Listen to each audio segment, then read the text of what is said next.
Welcome to another episode of Why Real Estate. My name is Lane Thompson. I am your host, and we are going to have a rather important topic to discuss during this episode, and it's mortgage interest rates.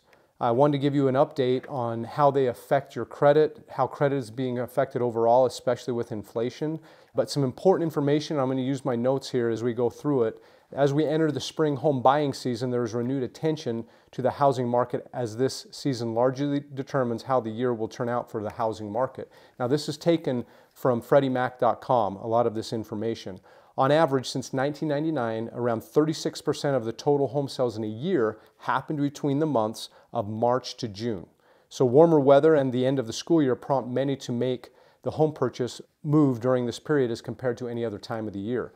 With affordability at a near 30-year low, heightened mortgage rates, and no March rate cut, what does this mean for the 2024 spring buying season? Home sales are up by about 8.1% from January to February this year. And getting into that, we all know the effect. I just spoke with a client today on the phone about how unfortunately, they're going through a divorce and they're going to have to either refinance to give the equity to the spouse that is no longer going to be in the home, or they're going to have to sell the home. And when their lender shared with them what interest rates are at, immediately they realize they're going to have to sell the house, and take the equity and likely downsize, since it cuts their income in half by being separate and going their own separate ways.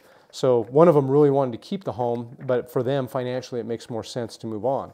New residential construction bounced back in February, and it increased to 10.7%. So we got through the cold winter months, which usually happens as we come into spring, as we see an uptick in sales, which you can see it makes up 36% between those 3 to 4 months of all home sales. Mortgage rates remained steady in March and averaged 6.8% for the month, as measured by Freddie Mac's primary mortgage market survey. And according to the Mortgage Bankers Association, mortgage activity increased over the month despite these higher rates. That's amazing. It just shows you the resiliency of the American economy. Overall mortgage activity was up 3.9% month over month, but was down by 10.2% year over year at the end of March. Refinance activity for March was up 5.9% as compared to February, and purchase applications were up 3.2% month over month.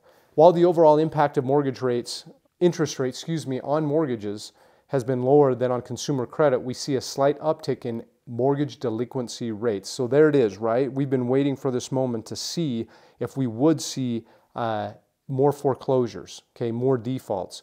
But even with the increase in rates, the delinquency rates remain lower than the historical averages for most loan types. That is amazing news, Total mortgage delinquency rates increased in Q4 2023 to 3.9%, which is up 26 basis points from Q3 of 2023.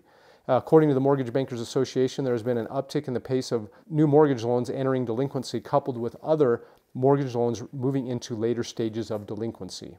The delinquency rate on conventional mortgages increased from 2.5% in Q3 to 2.6% in Q4 of 2023, and the delinquency rate on FHA loans increased from 9.5% in Q3 to 10.8% in Q4.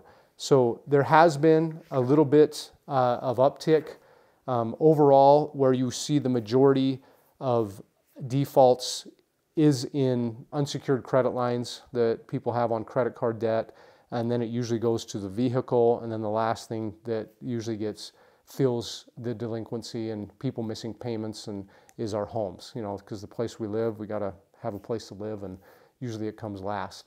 But anyways, that's the look at what mortgage interest rates are doing and how they're affecting the economy.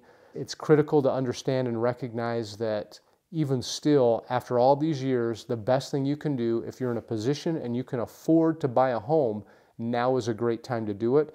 And a common term that you'll hear a lot of times is marry the house and date the rate.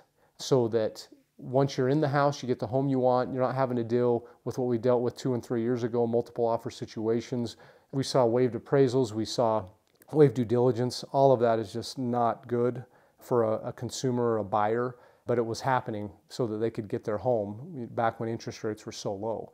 On that note, buy it now, and later on, if rates come down, if they go up, hey, you're locked in, you're good. You got a payment you can afford. But if they come down, obviously you can always refinance, re-amortize that loan, get a lower payment, save a little bit of money for yourself. So anyways, thanks again for listening. Appreciate that you do. Please like, subscribe, and share this.